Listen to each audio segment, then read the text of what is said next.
This little bit won't hurt. Let's try this. And we're living in a very perverted generation where everything, if it feels good, try it. Anybody ever heard that statement? Amen. If it feels good, try it. But let me tell you something. Everything that feels good will cause you to fall too.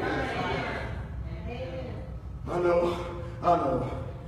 But I want you to know something. God's looking to give us an overcoming life. Amen. God wants to walk us in victory. He wants to give us, amen, authority over the spirit of the enemy. But Sister Lane, how in the world can we walk in authority when we're still entertaining hell? But I want you to realize in this passage in Acts 16, I want to start over with it. It says, now it happened. I want you to know when you start moving closer to God, things will start happening that you never expected to happen before.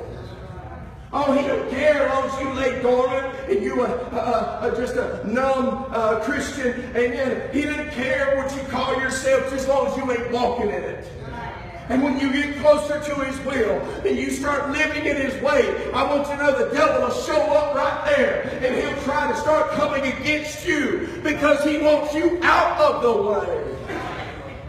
And he says here, a certain woman possessed with a spirit of divination and malice, and brought her masters much profit by fortune telling. This girl followed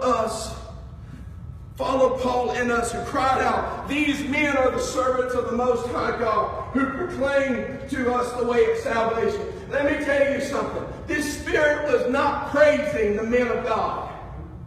They were making fun of the men. It's no different than that spirit at Calvary. If you be the Son of God, won't you take yourself down from this cross? He's King of the Jews. You've got to realize something. If the devil has enough sense to make fun of your walk, he's intimidated by where you're headed. He doesn't like what you're doing for God. And so the next thing he'll do is, because Satan's a coward. He is a straight up coward. He's a bully and he ain't up to no good. But if you allow the Spirit of God to develop you and make you a Christian, as I've said before in the book of 1 John, greater is he that's in you. Somebody say, there's something great in me, and it's called the Holy Ghost. And there's something great in me that's greater than he that's in the world. I want you to know, when you start praying, amen, the devil will start praying on you.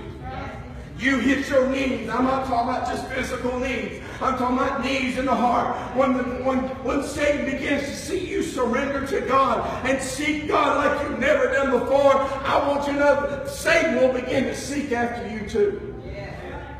As I was saying, that spirit, that python, lays up coiled over here in the corner of your life somewhere. And he watches your journey go back and forth. And he's watching and he's observing you. And he's looking. That's why the Bible tells us that we ought not give any opportunity for the devil in our lives.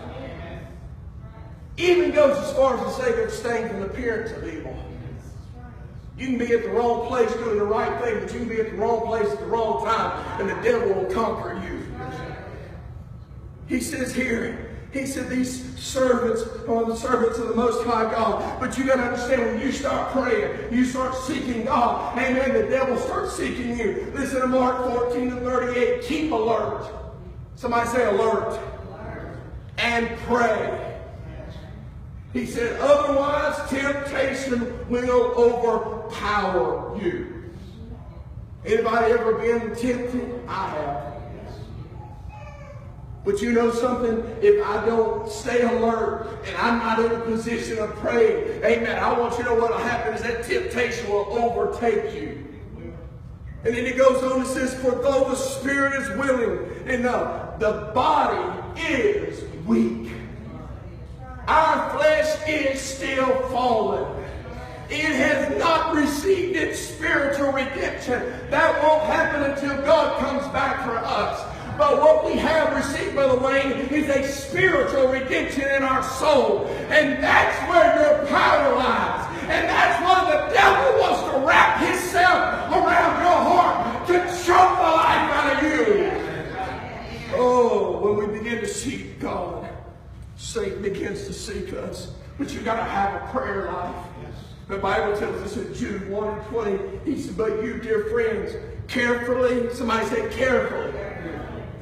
That's why the Bible says when you pray, don't pray just any old way. He said, carefully build yourselves up in the most holy faith by praying in the Holy Ghost. You got to realize, amen, where your flesh is weak, the Spirit will step up and take over.